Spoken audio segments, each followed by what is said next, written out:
My mother and I were fortunate they quarreled because it saved us. While they fought amongst themselves, another sound boomed from atop the hill. This time on the near side of Port Royal. The flash of a zap gun followed the roar of turbo cycles. The buccaneers, their eyes wide with surprise, turned and scattered in every direction like cockroaches under a sudden burst of light. Jimmy, the man with the wart, stumbled as he fled. He ran seaward along the cove, and used the rocks as cover. Flynn, the skinny man with no teeth, ran across the hill towards a tangle of thickets. They dispersed in such a haphazard manner, it was only seconds until no one remained but Gam. The desperados deserted him, whether in sheer panic or out of revenge for his abuse, who knows. There he remained, putting along the road in a frenzy, calling for his partners in crime. In the confusion of the moment the beggar took a wrong turn. He hovered a few feet past me, towards the hamlet.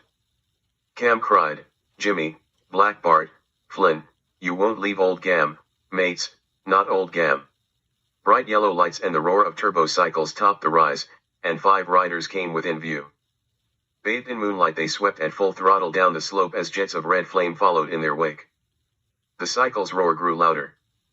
Soft blue light flickered across the turbo's chrome casing as they approached. Gam saw his error. Gripping the steering shaft with both hands he zigged with a scream, and zagged into a tree. Holding onto the rail he remained on his floater as it hovered for a moment. In his panic, he backed up and attempted to escape. Now, bewildered, he failed to take the floater in a safer direction. He should have risen higher and steered left. Making a dash downhill toward the beach and across the bay to New Providence, he lowered by mistake.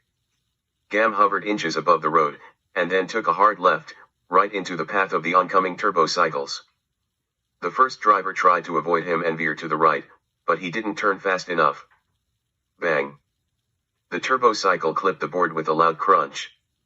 Gam fell off his floatboard and landed on the road with a splat and a groan. His screams rang out high and clear as the other cycles rode over him one after the other while they sped down the road. Gam collapsed in a crumpled heap. He took a final breath, twitched several times and then lay still. Sticky green blood pooled in a shallow depression in the road. I leaped to my feet and hailed the riders. They halted, stunned by the accident and surprised to see me. As I approached, I soon identified them. I recognized the pimpled face, curly black hair and startling blue eyes of the one in the rear. He was the lad who went to Dr. Fixit's for help. The rest were Peace Corps officers he'd met on the way and asked to return with him to aid us. They said news of the commotion at the foxhole made its way to Supervisor Dane. He went with them to investigate the disturbance. Dane was a handsome, clean-shaven man of 30. Hazel eyes, tall and broad-shouldered with well-muscled arms. He looked imposing in his uniform. When dressing, the men stepped into tight leather pants and black boots that were one piece. A dark blue shirt and black leather jacket completed the look. An electro blade hung from a black belt that held a zap gun and small stun staff. Lucky for my mother and me, the crippled beggar's ruckus saved our lives and cost him his. Gam was dead and Flynn, Jimmy, and the other rats scurried away. When we brought my mother back to Port Royal, a splash of cold water, a sniff of salts, and a gulp of grog soon revived her. No worse for wear, while telling Dane what happened, she continued to complain about the loss of money. I went back with him to the crow's nest so he could investigate and take stock of the scene. You can't imagine my shock when I saw how they'd ransacked the house in their attempt to find my mother and me. Though they'd taken nothing except the skipper's silver and coin from the till, the damage they caused could ruin us. Supervisor Dane made no sense of the scene. They got the money, you say? Well, Fox, what else were they after? More money?